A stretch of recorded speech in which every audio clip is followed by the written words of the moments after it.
We would like to express our sincere gratitude to all of our supporters. With your support, we will bring you the latest and updated soccer news. We are committed to providing accurate and reliable information, so you can stay updated with the latest developments in the world of soccer. Please donate us via KOFI. The link is below each video. Once again, we sincerely thank you for your support and hope that you will continue to accompany us on this journey. Gary Neville defends calling Chelsea the Blue £1 billion Bottlejobs, claiming they played Liverpool's reserves. Virgil van Dijk headed in Liverpool's extra-time winner to condemn Chelsea to a record 6th straight domestic cup final defeat. Gary Neville: Chelsea needed to leave that pitch with no regrets. They had to grab the moment but they shrunk. Gary Neville has doubled down on labelling Chelsea as Blue £1 billion Bottlejobs. While Jamie Carragher believes the tag will stick until the club wins something big, Liverpool beat Chelsea 1-0 in Sunday's Carabao Cup final after Virgil van Dijk headed in the winner. After 118 minutes of drama, having earlier seen a goal controversially ruled out. In extra time, it's been Klopp's kids against the Blue £1 billion Bottlejobs, said Neville on commentary after the Dutchman's goal. Already deprived of Trent Alexander-Arnold, Missouri Salah and Darwin Núñez, Liverpool won the final with a host of youngsters on the pitch after 18-year-old Jadon Danns, 19-year-olds James McConnell and Bobby Clark, as well as Jarell Quansah, 21, were thrown into the fray. Connor Bradley, 20, had started the final in defense and Harvey Elliott, 20, played the full 120 minutes. In contrast, Chelsea fielded Enzo Fernandez and Moises Caicedo, both of whom cost over £100 million. In the centre of their midfield, Raheem Sterling, £50 million, was in attack, while Mykhailo Mudryk, who cost £88.5 million, and £52 million Christopher Nkunku stepped off the bench. Todd Boehly has spent over £1 billion on players since taking charge of the club in the summer of 2022. Responding to the comments, Chelsea boss Mauricio Pochettino said, "If you compare the age of the two groups, it's similar. I have a good relationship with Gary. I can respect his opinion. We made a few changes for extra time, but we didn't keep the energy. For sure, I feel proud. They made a big effort. We have a young team, and nothing to compare with Liverpool because they finished with young players on the pitch. It's not fair to talk in this way." If he said that, "We're going to keep being strong and believing in this project." Speaking on Monday Night Football, Neville took up his right of reply to further explain what he meant by the comments shortly after Van Dijk's winning goal. "I'm not going to sit here and say it was an instinctive commentary moment. I mean, it was instinctive as I didn't know what was going to happen in extra time. Peter Drury did about 30 seconds after the goal went in, and Cora had about 25 seconds. If you heard my commentary of Chelsea during extra time, I was getting angrier with them from the first minute to around 2 minutes to go. I could smell the fear in Chelsea when I noticed they were sitting off Liverpool.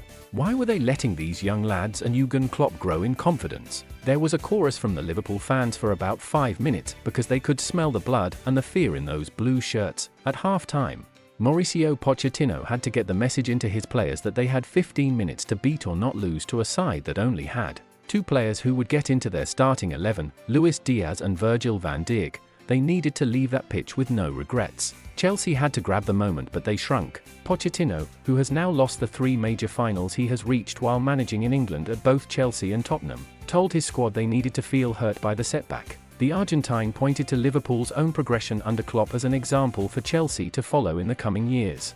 Neville hopes Chelsea can swiftly erase the growing perception following 6 successive domestic cup final defeats, adding, "Maybe, bottle is a very strong word, but playing with absolute fear, froze, whatever you want to call it. That's what we saw from Chelsea in extra time on Sunday. I don't want that tag to stick as there's a lot of talented young players there. I know there have been people say that Chelsea's team was younger than Liverpool's, but the idea of saying Klopp's kids wasn't a reference to his side being younger when Liverpool made those substitutions. I had to put my mic down and put my headset off and say to Cora that I didn't have a clue who was playing for them. There were 3 or 4 players I didn't know who they were, no word of a lie. They were playing against Liverpool's reserves and they didn't seize that moment. I got angry with them and that's why I felt I had to say what I said. I don't think it suggests cowardice. Many a team I played in for England at tournaments were accused of bottling it. One of the greatest footballers of all time and greatest analysts of all time who I've got a huge respect for went for us like you wouldn't believe on the first day back during the Premier League season in 1995, Alan Hansen. He said you couldn't win anything with kids and we were say there in training on the Monday morning, 6 of us. 19 to 20 years of age, not 24 or 25. And we had one of the most respected people in football entitled to say what he said. If we hadn't turned that around that season and won the double, it would have stuck with us. This is football at the highest level where you've got to perform under scrutiny. After the game, I didn't think it was a harsh word, bottle, and I was only referring to the last 30 minutes of the match as I thought Chelsea did well in the first 90. When I heard after that Mauricio Pochettino said his team were playing for penalties, it almost cemented the thought in my mind that they did freeze. Whoever in a team that is playing against such a weakened Liverpool side with 3 kids on the pitch who did find it difficult in the last few minutes of normal time, why did they do what they did? Does it make it more difficult for Pochettino? That's not the reason why I said what I did. I'm here to work for Sky Sports to deliver lines that I feel instinctively and reflect the passion I have for football, make no mistake.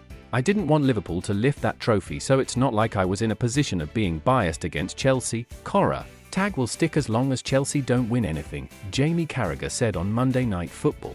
The criticism of Chelsea comes from how they allowed Liverpool to grow in confidence in extra time. Chelsea had a team on the ropes, hanging on for dear life, and then 2 kids come on for Liverpool who are 19. Enzo Fernandez is a World Cup winner, and Moises Caicedo is the most expensive player in British football. In extra time, Chelsea played the way 90% of teams play. Most teams think, we'd love to win it, but let's make sure we don't lose it. But the reason it was wrong was because Chelsea were playing against Liverpool's B team, and they were hanging on from minute 69 to minute 90. The Liverpool players were doing stipovers, and they shouldn't have been allowed to do that, so that's where the criticism comes from. Gary called them billion-pound bottle jobs, and unfortunately for Chelsea it's a great line, and for as long as they don't win anything big, it's going to stick. I came into a Liverpool team in 1997. In 1996, they lost an FA Cup final to Manchester United. That team were christened the Spice Boys. Was that harsh? This was a team that had got to a cup final and challenged for the league title twice, 2 years in a row. That tag is still with that team today, the Spice Boys. This tag for Chelsea that Gary has given them will stick until they win something big. Whether they think it's right or wrong, it will stick, and they are the only ones who can change it. Source, Sky Sports.